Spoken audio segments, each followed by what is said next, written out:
been a very trying, can't even call it a day. I feel like it's been a lot longer than a day and a half.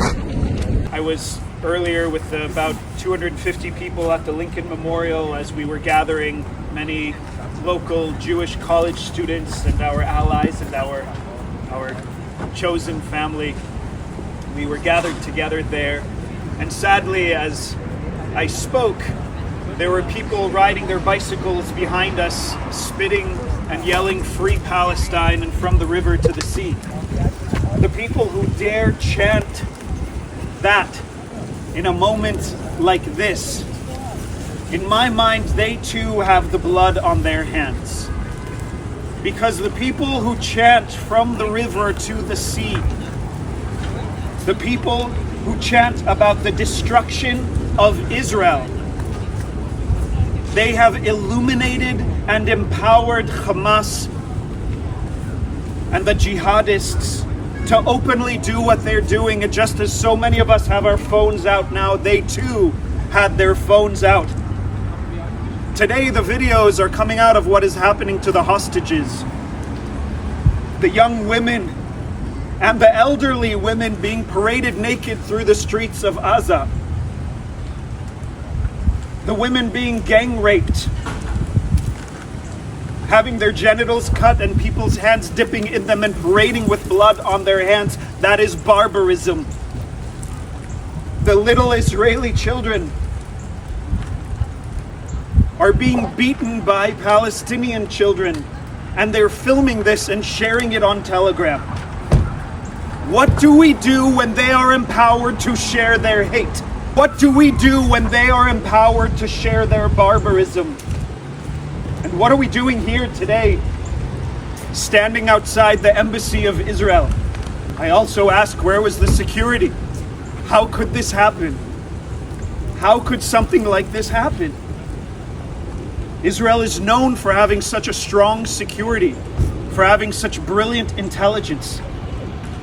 But once again, as we talk about anti-Semitism being the canary in the coal mine, this terrorist incident that happened yesterday and that continues into today is the canary in the coal mine.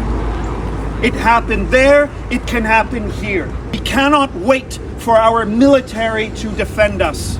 We need to support the military in defending us. We cannot assume that Israel will do everything to defend us. We need to support Israel in defending us. Just like so many of us here today, Jews, Christians, and other allies are here standing together. We must stand up together with pride, with strength, with solidarity. Tears have been pouring down my face, but my heart beats with resilience and determination. I have friends who were killed, and I have friends who were abducted, who yesterday I didn't know what happened to them, but in some of the videos today I saw what happened. And I cannot unsee these videos that are so boldly and playfully being shared on Telegram and Gab and all these hateful platforms. I can be pained by not unseeing them, and I cannot imagine what those people are going through themselves. So what do? We chant Am Israel Chai. We chant the people of Israel live. We gather together in unity, in solidarity, in strength, and we need to boldly say, I stand with Israel. We need to boldly say, I stand with the Jewish people. We need to focus on unity and not uniformity. We are not all the same, and that is our beauty. We are a diverse people who do what is right, who stand up against evil, against barbarism. And we know that the pro-Hamas, pro-Palestinian demonstration happened in front of the White House today. And they heard that we were in front of the Lincoln Memorial and started marching there. And now they know we are here and they are marching towards us now. So while it's hard for me to stop the tears from falling, I'm empowered by each and every one of you to continue the fight to do what is right, to continue the fight to represent and to advocate for what is right, to represent and advocate against what is wrong. It is not freedom fighting to be a Hamas terrorist. It is not being a resistance fighter to brutalize elderly people, to torture and kill little children, to rape women, to dip hands in the blood of the dead and toss their dead bodies around like toys. That is not resistance or freedom fighting. That is not honorable fighting. That is barbarism. We must call it out. And for those of us who are active on social media like I am, I've been posting about what has happened.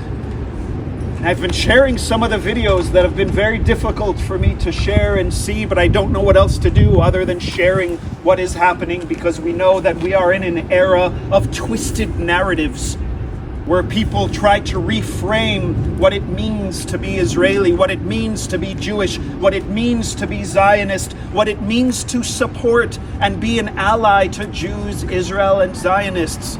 They are twisting the narrative. So do I have to share the videos that I can't unsee? I guess so. And I don't know if it's right or wrong, but I don't know what else to do other than to stand here with you and to plead for your continued strength in fighting to do what is right, and in fighting against demonic evil. I've heard people say they're like animals, but I love animals. I see what animals do. Animals don't do this. It is inhumane. So as we stand here, speak with each other. Share your stories. My phone keeps dinging with WhatsApp messages because people are searching, trying to find what happened to those who are not answering their phones from the south of Israel, from the festivals. We don't know if some of them are kidnapped, if some of them are dead, but we know that the numbers keep rising.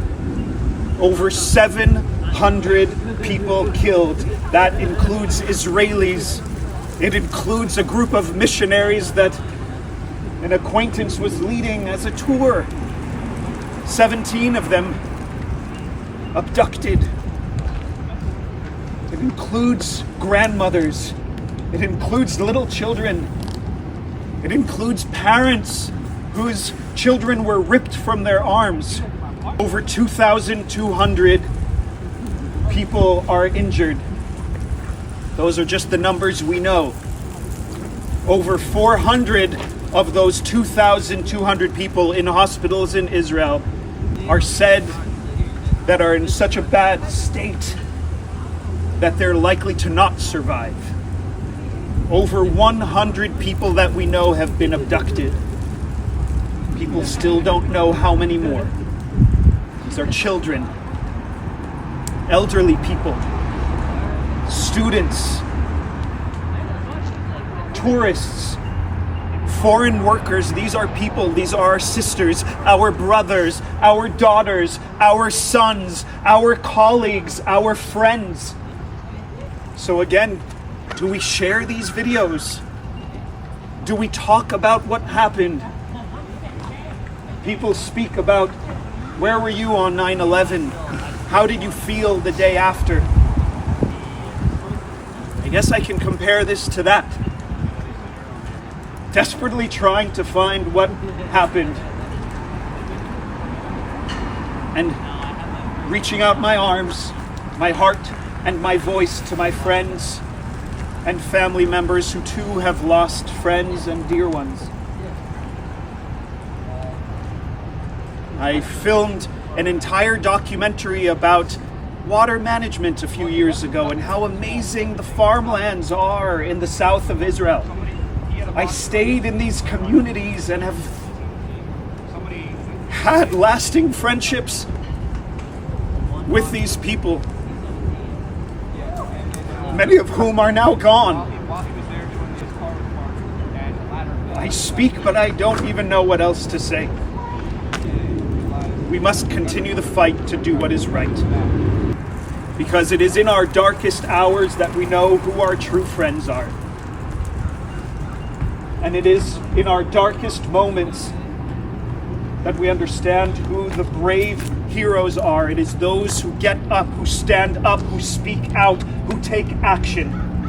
I am here for you just as much as I need you to be here for me, to continue to stand up, to continue to fight forward, not to fight back. Because our narrative is not one of victimhood. Our narrative is not one of being a marginalized minority. Our narrative is one of resilience and determination. We chant out, just like your sign says, Am Israel Chai. Am Israel Chai, the people of Israel live only if and when we stand up and we take action. So right now I invite everyone to just reach out to somebody next to you. Just touch. Where we have this touch of all of our group. Make sure you reach out. Feel somebody next to you. Connect your groups. It is that energetic touch where we can share our power together. When we feel alone, we must reach out for help. Right now, I am reaching out for help for you. And for those of you who I just only met today, your arms were reached out for me and for us before I even knew it. The act of being here, of standing up and taking action, is greater than the here and now. May we continue to reach out and touch the people who are desperately looking for their family and friends. And may that touch of our hearts reach out to those hostages who are facing inhumane brutality right now. Am Israel Chai.